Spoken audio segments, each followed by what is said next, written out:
Sejam todos bem-vindos ao Smart Conversation, um podcast da Cint que fala sobre tecnologia conversacional e tendências do mercado. Hoje a gente está aqui para falar sobre economia dos prateados ou economia da longevidade. Meu nome é Anderson Félix, eu sou Customer Success Manager aqui na Cint. Para quem não vê a gente, eu sou um homem branco, eu estou usando um óculos marrom, tenho uma sobrancelha e uma barba espessa, estou usando uma camisa azul, uma calça jeans e um sapato marrom. E hoje eu tenho o prazer de falar com a Flávia, que veio diretamente do Rio, para falar um pouquinho com a gente sobre esse tema que é tão especial e pouco divulgado. Muita gente não fala sobre isso. E a Flávia que gosta de estudar bastante, né? Hoje ela é formada pelo MBA em Marketing pela Getúlio Vargas, ela é formada no MBA de Previdência Complementar pela COP da UFRG, MBA de Gestão Empresarial pela Cândido Mendes e o MBA de Neurociências, Marketing e Consumo na PUC. Eu tive que até anotar, Flávia, porque era muita coisa. Seja bem-vinda, eu agradeço muito a sua presença. Eu que agradeço pelo convite, estou muito feliz de estar aqui para conversar com vocês sobre esse tema que eu gosto bastante, que eu acho que é um tema muito atual e relevante no contexto que a gente está vivendo, né, da nossa economia. Com certeza. E a Flávia, para quem não sabe, ela é referência nesse assunto. Ela trabalha há quanto tempo com isso, Flávia? 25 anos, né, com experiência do cliente de 50 a mais. Né? E fala um pouquinho desse novo termo que estão usando, economia prateada, silver money. Fala quem são essas pessoas e como que elas estão posicionadas hoje no mercado. Então, mas antes, deixa eu me apresentar. Para quem não está me vendo, eu sou uma mulher branca, cabelos na altura dos ombros, castanho, sobrancelha castanha, estou com um óculos de tartaruga, meio cinza, meio preto. E estou toda de verde aqui, com muita esperança. Esperança é bom, porque a gente precisa de mais no Brasil. Você está linda, Flávia. Com certeza, muito obrigada. São seus olhos. Ou o óculos que está ruim. Então, quando a gente fala de economia prateada, silver money, o termo que eu gosto muito também é economia da longevidade, porque eu acho que pega bastante essa ideia, né, do cerne da questão, né? O que é essa economia? Ela vem surgindo em razão do aumento da longevidade das pessoas. Sim. Assim, quando a gente fala de economia prateada, o conceito que existe, né, é que é referente a toda atividade econômica, seja de produtos ou serviços, relacionadas às pessoas com mais de 50 anos, que elas usam ou virão a usar. Né? Então, a gente tem aí um universo imenso, se você considerar hoje, por exemplo, que a nossa pirâmide demográfica, né, deixando de ter uma carinha de pirâmide, deixou de ter uma cara de pirâmide, efetivamente, né, e cada vez mais ela está se assemelhando, vamos dizer, a uma pera, né, uma base cada vez mais estreita, a idade adulta, 40, 50 anos, mais larga, e diminuindo um pouco na parte superior. Isso vem crescendo também por causa das tecnologias, da melhor qualidade de vida e tudo mais. E hoje 50 não é o mesmo 50 de antes, né? Não é. Se você pensar, por exemplo, que uma pessoa que nasceu ali na década de 40, nos anos 30, né, ela tinha uma expectativa de vida de 50 anos, né? E o que a gente está vendo são essas pessoas aí com 70, né, ultrapassando esse limite. O que a gente vê é que cada vez mais a longevidade vai ser maior. E o que a gente tem que ficar atento com relação a isso, né?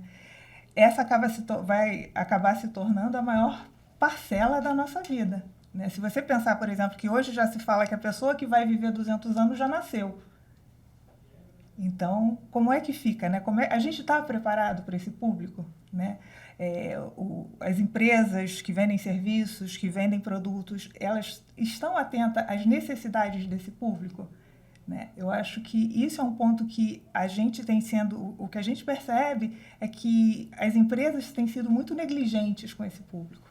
Quando a gente vai estudar e olhar e se debruçar sobre essas questões, o que a gente percebe é que as pessoas não estão atentas às necessidades desse público.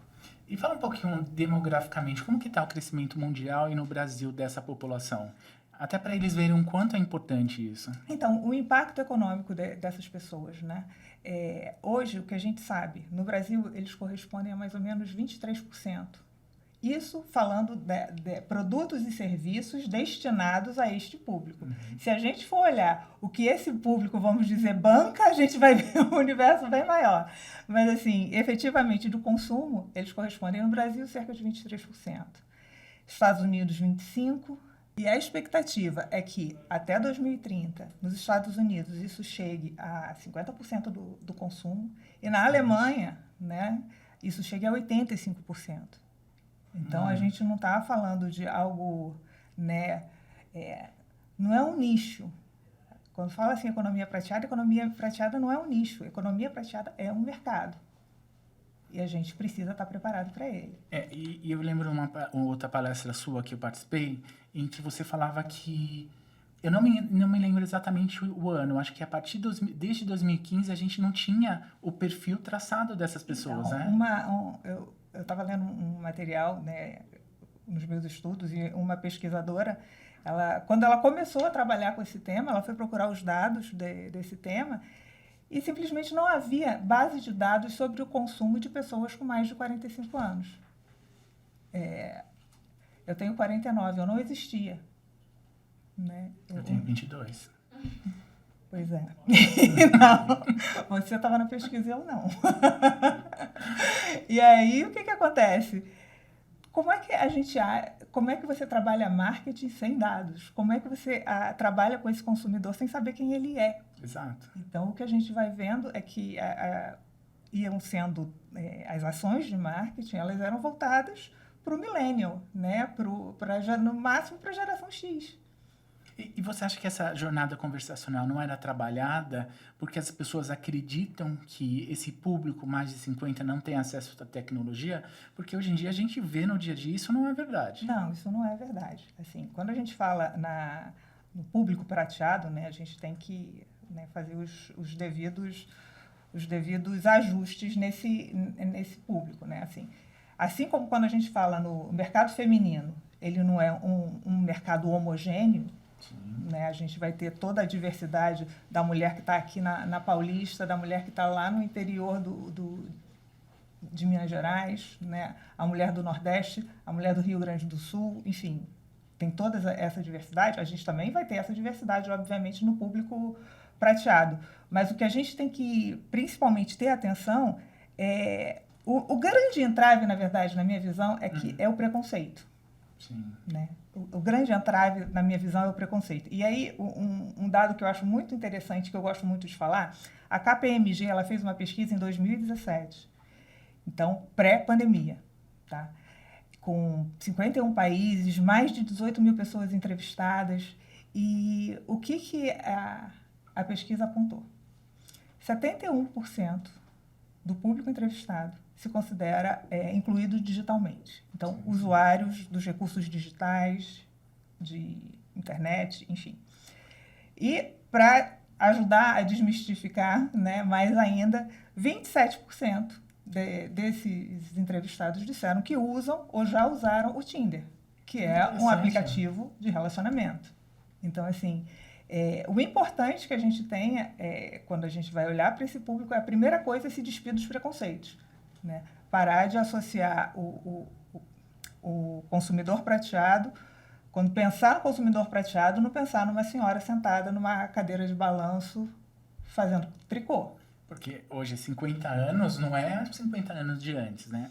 Hoje 50 anos a gente tem Jennifer Lopez dançando e cantando, a gente tem Madonna com mais de 50 também dançando e cantando. 60, né? 63, eu acho. Maravilhosa. Maravilhosa, não é? Maravilhosa. E isso do Tinder, isso dos canais, você acha que também, devido ao fato da gente ter dentro do Brasil essa abrangência do WhatsApp, porque assim, até quem não é alfabetizado usa o WhatsApp com voz. Então, assim, mesmo quem tinha medo de tecnologia, você acha que perdeu o medo disso? Então, eu acho que todas essas ferramentas de conversa, de mensageria, eu acho que elas são o grande... elas democratizaram muito o acesso. Né? A gente tem aí cada vez mais as pessoas utilizando o WhatsApp e todas as outras ferramentas. Né? O WhatsApp acho que é o mais popular, mas assim, é a melhor forma, eu acho que é a forma mais democrática de você estabelecer relacionamento com esses públicos, com qualquer público. Inclusive, existem algumas especialistas do mercado prateado que falam que se você conseguir acertar com o cliente prateado, você vai ter grandes chances de acertar com os demais clientes da tua base. Né? Justamente por conta dele exigir de você, inicialmente, um empenho maior no estabelecimento dessa relação.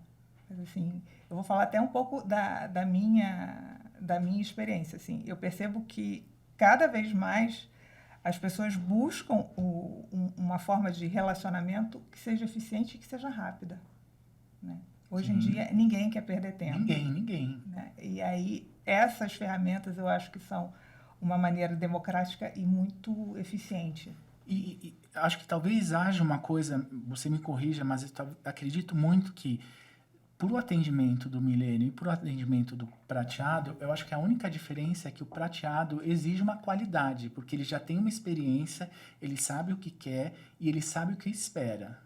Você acredita nisso ou você acha que eu estou dizendo alguma bobagem? Não, eu concordo com você. E, assim, eu acho que o grande barato, vamos dizer, para você que se relaciona com esse público, é que, diferentemente, por exemplo, da geração milênio, que entende que o bom atendimento é uma obrigação, né? Quando a gente fala desse público, a gente percebe que existe uma tendência muito maior à fidelização. Então, a gente tem que, se você está investindo nesse mercado, se você está colocando o seu produto aí para venda, para comercialização, você tem que pensar que existe uma parcela da população que tem dinheiro, que pode consumir, né? E que está simplesmente sendo renegada, né, de uma certa forma, pelas empresas no olhar desse cliente, né? Que elas não dão a esse cliente a atenção que ele merece.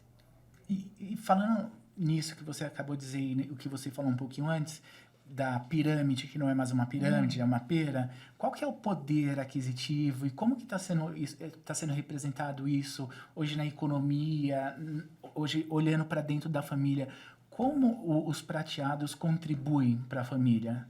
Então, quando a gente fala em termos de Brasil, Sim. Tá? A gente tem hoje, as estimativas são que a economia prateada, esse público, né, consuma cerca de seja responsável por 2 trilhões da movimentação econômica, né? Então, o que a gente está falando são de cerca de 54 milhões de consumidores. Não é um mercado qualquer. É um público que a gente pode deixar aí à solto, né? Então, a perspectiva é que nos próximos anos a gente chegue a 90 milhões de consumidores. Então, é uma fatia que é muito relevante. E quando a gente vai se debruçando, né, sobre o perfil desse público, o que a gente percebe é que uma parcela significativa, acho que 20% das pessoas com mais de 60 anos, permanecem no mercado de trabalho. Então, em geral, eles têm uma média, um ticket médio, uma renda média muito superior às demais, quando comparado com as demais faixas etárias. E a gente vê muito isso no mercado que eu acho que olha muito bem para isso, que é o mercado de luxo. Sim, sim. O mercado de luxo ele tem um histórico, né? Na verdade, quando a gente hoje fala, né, de grandes fortunas, a gente vê muito o fenômeno da internet, de pessoas jovens que se tornaram milionárias. Isso é um fenômeno muito recente, né? O mercado de luxo, as grandes grifes, elas sempre trabalharam com vamos dizer, riqueza tradicional, né? Então, onde é que essa riqueza estava? Ela estava nas mãos das pessoas mais velhas. Isso é um fato. Então, eles sempre se distinguiram por isso, né? Por saber conduzir essa relação de uma outra forma, né? Só que o que a gente percebe é que não se limita mais ao mercado de luxo, né? A gente tem um público cada vez maior. Com certeza. E assim, em relação a serviços e produtos adequados que impactam na vida dessa população, o que você acha que a gente tem que fazem eles serem fidelizados? O que a gente pode oferecer na jornada conversacional? Sempre pensando nisso. Sim. Então, assim, um ponto que é interessante, que eu acho que a gente costuma pecar, é que quando a gente faz a jornada desse público, a gente normalmente, primeiro, a gente tem que investir em pesquisa. Sim, sempre. não tem como a gente fazer qualquer jornada, qualquer trabalho nesse sentido, seja qual for o público, né? Mas especificamente com esse público a gente precisa fazer uma pesquisa, a gente precisa avaliar, testar. Eu acho que isso é o mantra de qualquer ação de marketing. Mas, assim, um ponto que é bastante relevante e que a gente normalmente não se atenta é que quem faz essa avaliação, quem define essa jornada, muitas vezes é uma pessoa de 20 anos. Né? Quando a gente vai olhar, seja nas empresas de tecnologia, seja nas empresas de publicidade, tem uma publicitária americana, Cynthia Gallup, se eu não estou enganado o nome dela. Ela fala muito dessa questão. Né? Não significa que você tem que ter um grupo de pessoas com 50 a mais, mas você tem que ter dentro do teu grupo, né, pessoas que entendam aquela dor. Né? Aí eu até, quando eu li essa matéria dela, eu lembrei, sabe aquele filme do Mel Gibson, em que ele faz um publicitário? Sim, me lembro. Né? Totalmente machista. Estou tentando né? lembrar do nome. Que elas gostam, que as mulheres gostam, mas assim... Eu acho que é isso. É isso, que ele até recebe um espírito, não é? Alguma coisa. Acontece alguma coisa lá, ele leva um choque, aí ele começa a ouvir o que as pessoas pensam. Ele lê o pensamento das mulheres, Isso. E aí, o que acontece? Era ele, a cena que me lembrava muito era ele testando cera de depilação, testando esmalte, né? Para entender como era o público feminino. Esse filme já tem um certo tempo, né? Era, vamos dizer, o crescimento das mulheres no mercado de consumo. Mas quando a gente fala, né, e voltando aqui para o nosso tema, né, quando a gente fala da questão do público com uma faixa etária 50 a mais, a gente tem que entender a dor do cliente. Isso é outro grande, né, mantra dentro das empresas, né? Entender a dor do cliente. Aí, quando eu vou entender a dor do cliente, fica muito mais fácil quando eu já vivi aquilo de alguma forma. Não uma perspectiva minha do que eu acredito que seja, né? E sem preconceito, né? E aí, por isso que a gente fala tanto do pilar do etarismo como um dos principais preconceitos que a gente tem na sociedade, né? Essa publicitária americana, Cynthia Gallup, ela estava falando, na matéria dela, ela fala que as empresas de publicidade têm menos de 5% de pessoas com mais de 50 anos trabalhando.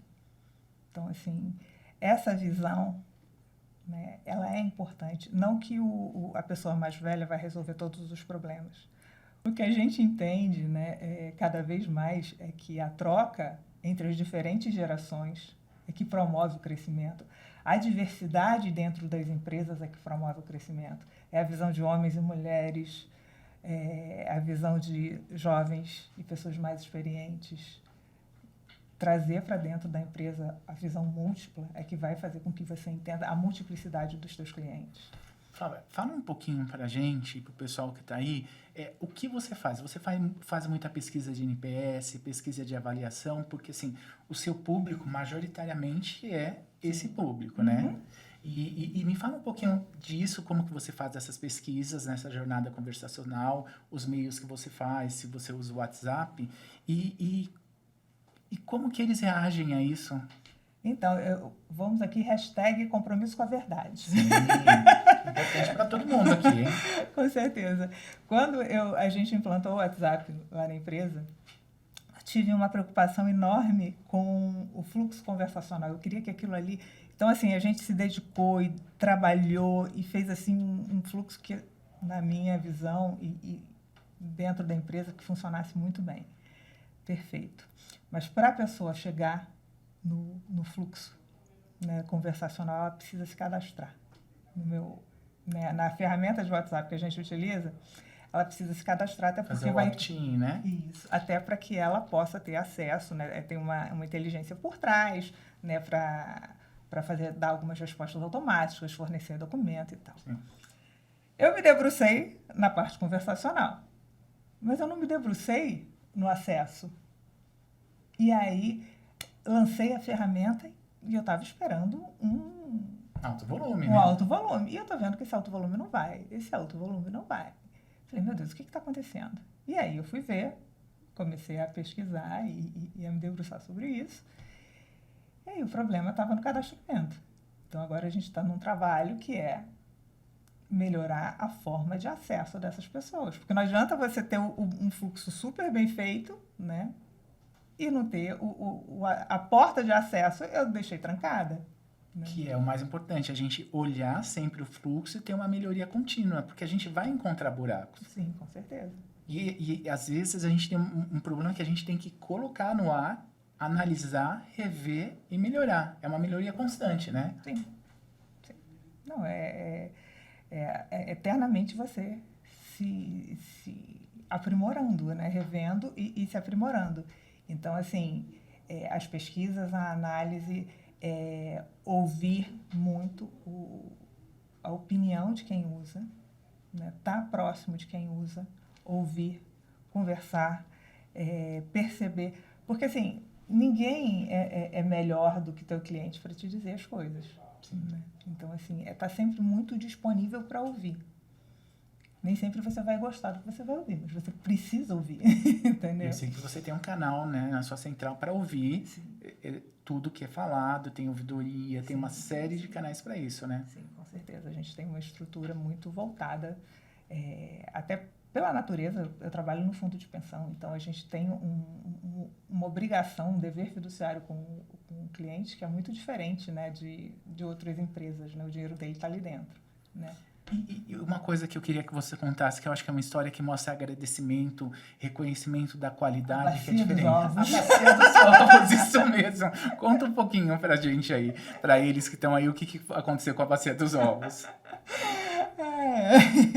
Então, a gente teve um atendimento, né, que foi, assim, o cliente trouxe um problema bastante complicado, que a gente precisava resolver, a referente ao plano de saúde dele. Nós conseguimos, né, resolver o problema de uma maneira que ele ficou bastante satisfeito. E ele já era um aposentado, tinha uma chácara onde ele criava galinhas e tinha uma pequena horta, enfim. E aí, depois da gente ter comunicado que o problema tinha sido resolvido, ele ficou extremamente satisfeito, como uma forma de agradecimento, ele trouxe uma bacia. Foi presencialmente, né? Presencialmente, uma bacia, de verdade, grande, cheia de ovos orgânicos, maravilhosos. A menina levou tudo para casa. Não dividiu com você? Não dividiu comigo. Mas isso é um diferencial, né? Porque, assim, é um agradecimento, é olhar o seu... Eles estão olhando para o seu atendimento, né? Sim, não, a gente tem um retorno muito positivo, né?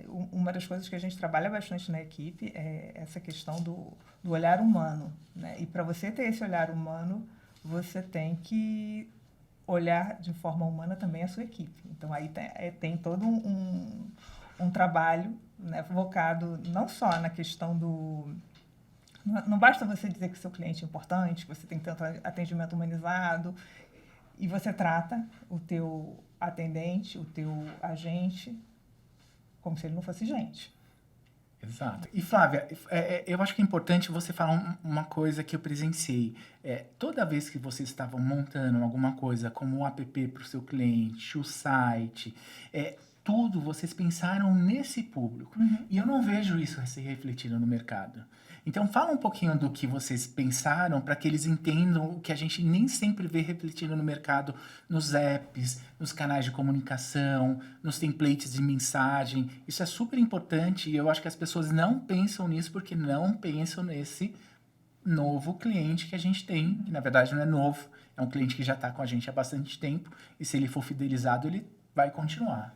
Então, eu acho que a jornada, né, conversacional, essa jornada de UX, de CX, ela traz ainda muito a visão ainda do público jovem. Ela não vem com a visão efetiva voltada para esse grupo, né? Muitas vezes, quando você olha um aplicativo, você vê, ele é super bonito, super bacana, mas a funcionalidade para alguém que talvez não seja tão habituado a usar, que talvez não seja, que já não enxergue tão bem, né? Que já não tem mais não tem a mesma destreza com as mãos, entendeu? Então, assim, o que é muito importante quando você está desenvolvendo um aplicativo ou você está desenvolvendo um meio de comunicação com esse público? É você ficar atento com a tipografia, que seja uma tipografia clara, contraste, letras num tamanho bastante... que permita a facilidade da visão. Assim, a gente sabe que não é porque você envelhece, né, que você vai deixar de interagir e de crescer, de se desenvolver. Mas a gente sabe também que o envelhecimento implica em algumas perdas. Eu não usava isso aqui até bem pouco tempo atrás, entendeu? E hoje eu não consigo ler nada sem eles. Então, faz parte da vida. É parte da vida, entendeu? Então, assim, esse olhar que é importante ter é calçar os sapatos desse público, entendeu? Entender as dificuldades desse público. Muitas das vezes o aplicativo ele é feito muito mais com a visão do desenvolvedor do que com a visão de quem vai usar.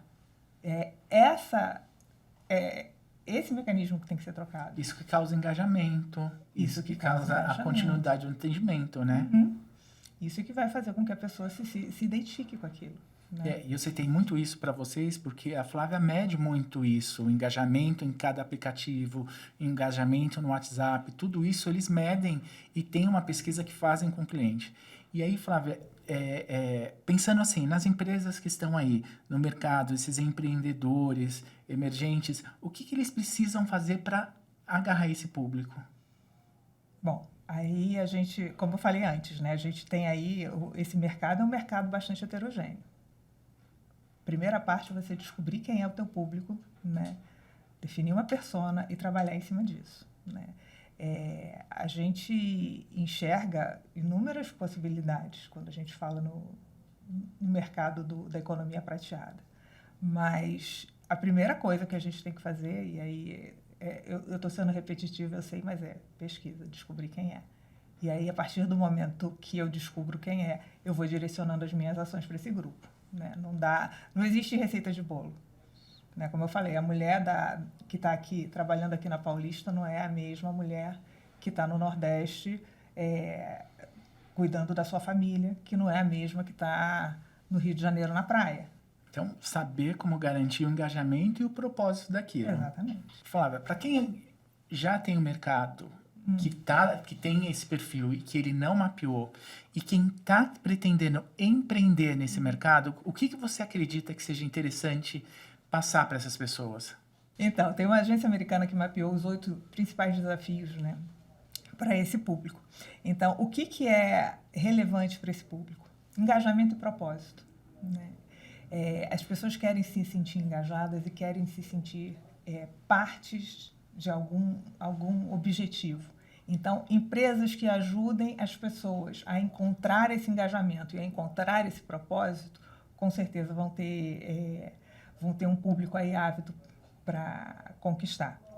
Outro ponto relevante é a saúde financeira. A gente vê cada vez mais o número de golpes crescendo, né? E as pessoas de maior idade acabam sendo as principais vítimas. Então, empresas que ajudem a cuidar da saúde financeira, ajudem a cuidar também dos investimentos, que ofereçam mais segurança para essas pessoas, também são muito bem-vindas.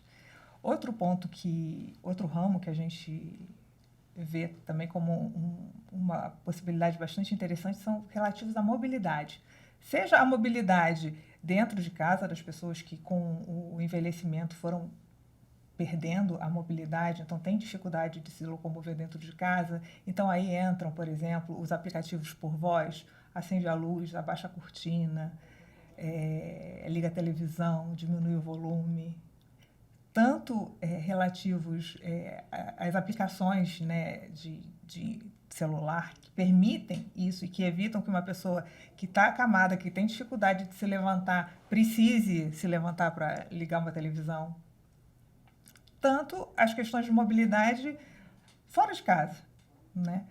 As pessoas já não têm mais condição de dirigir. Eu estou falando de uma pessoa já com bastante idade que já não dirige mais. Mas ela quer continuar indo ao teatro, ela quer continuar indo ao cinema, fazendo as compras. Então, oferecer para essas pessoas meios de transporte que ofereçam a ela a segurança que ela, às vezes, não sente hoje no transporte público ou no serviço que é oferecido hoje, isso são diferenciais. Também pensando nisso, saúde mental, né? Saúde mental. Tudo que ajude. Empresas que ajudem, né? Tudo que ajude nesse processo cognitivo, na manutenção, porque todo mundo, né, quando pensa em envelhecer, uma das grandes preocupações é com o declínio cognitivo, né? A gente vê aí os casos de Alzheimer. Então, tudo que trabalhar para promover essa melhora ou manutenção, né, da capacidade cognitiva é super importante. Outra questão que também é muito importante é a gestão do cuidado, né? Há quem diga que uma das profissões que vai ser mais valorizada lá na frente são os gerontólogos e os cuidadores, né? Porque à medida que a população vai envelhecendo, né, e cada vez mais essa vida o ciclo de vida vai se alongando, mais é necessário que as pessoas tenham algum tipo de suporte. Então, os cuidadores e as empresas que fazem a gestão do cuidado, e aí pode ser só para permanecer com o idoso nas suas atividades, pode ser simplesmente para lembrar da medicação, da consulta. Então, essa gestão do cuidado também é uma área bastante promissora. E eu acho que isso que você falou é muito verdade, porque eu tenho meu pai que precisa de um cuidador. Então, a gente pode ter diversos tipos de cuidado, desde telefonar, lembrar que ele tem que tomar a medicação. Então, essas empresas podem montar pacotes, inclusive, de eu vou lembrar ele por telefone, eu vou levar presencialmente. Às vezes, eu não preciso que ele fique um dia inteiro com meu pai, ele precisa ficar em momentos. Então, a gente pode pensar em pacotes disso e profissionalizar algumas coisas, que hoje em dia não é tão fácil. Não. Mas eu acho que isso, que você falou, é realmente um futuro, e quem quiser empreender nesse segmento, trabalhando nisso, eu acho que vai dar certo. Eu acredito. Sim, não, e isso são coisas que já existem mais ou menos mapeadas, mas é claro que o céu é o limite, né? A gente pode, quando a gente vai ouvindo essas pessoas e percebendo as necessidades, a gente vai identificando as mais diversas, né, oportunidades. E falando para o público do Brasil, a gente é brasileiro, né? A gente é o mais criativo no mundo, a gente dá jeito para tudo. A gente vai conseguir fazer isso. E agora, assim, para tentar concluir, o que você acha que, assim, a gente deve fazer para tirar esse estereótipo dos 50 a mais?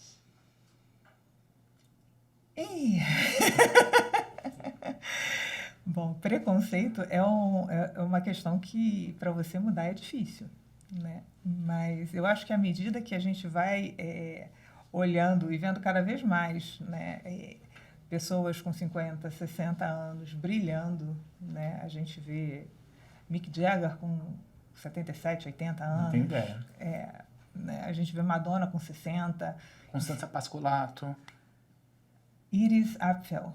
Iris Apfel, que eu amo. 102 anos. Então, assim, ícone da moda atual. Ícone atual da moda, uma referência. Então, assim, cada vez mais que a gente vai olhando isso, e principalmente à medida que a população for envelhecendo, essa consciência vai se tornando cada vez mais internalizada nas pessoas. Essa representatividade tem que estar cada vez mais vista, Sim, né? Com certeza. Quando a gente parar de colocar lá no creme, o creme anti-idade, botar uma menina de 20 anos para fazer uma propaganda de cremes para ruga, né?